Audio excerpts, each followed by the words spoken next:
આજે તો ફેમિલી સાથે ઓસારા ગયા. જય શ્રી કૃષ્ણ.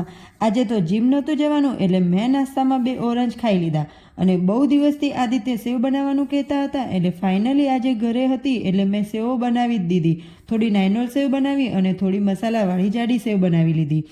સેવો બનાવવામાં જ મારે 1 વાગી ગયો હતો એટલે મેં પછી મસ્ત એવા શક્કરિયા બાફીને ખાઈ લીધા અને પછી સાંજે મારા કાકીજી કાકાજી અને દીક્ષિતભાઈને રત્નાને આવ્યા હતા એટલે સંજોગો વસાત આજે મંગળવાર હતો તો અમે બધા ઓસારા મંદિરે દર્શન કરવા આવી ગયા અને તે લોકો તો પહેલેથી જ મહાકાળી માતાના પાવાગઢથી જ દર્શન કરીને આવ્યા હતા અને આ બધાની સાથે આદિત્ય પણ આજે પહેલી વાર જ ઓસારા આવ્યા હતા.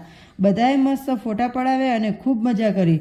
મોડું થઈ ગયું હતું એટલે બહારથી જ જમવાનું મંગાવી લીધું અને થોડી વાર બેસીને મસ્ત વાતો પણ કરી લીધી અને પછી તે બધા ઘરે જવા નીકળ્યા અને અમારી સોસાયટીમાં આજે સ્વામિનારાયણ ભગવાનની સભા હતી તો થોડી વાર ત્યાં પણ આવી ગયા. ચલો આજનો તો દિવસ બસ આવો ગયો. તમારો કેવો ગયો તે કમેન્ટ કરીને કહેજો. હવે કાલે મળીશું ઉત્તરાયણના સ્પેશિયલ વિડીયોમાં. ત્યાં સુધી જય શ્રી કૃષ્ણ.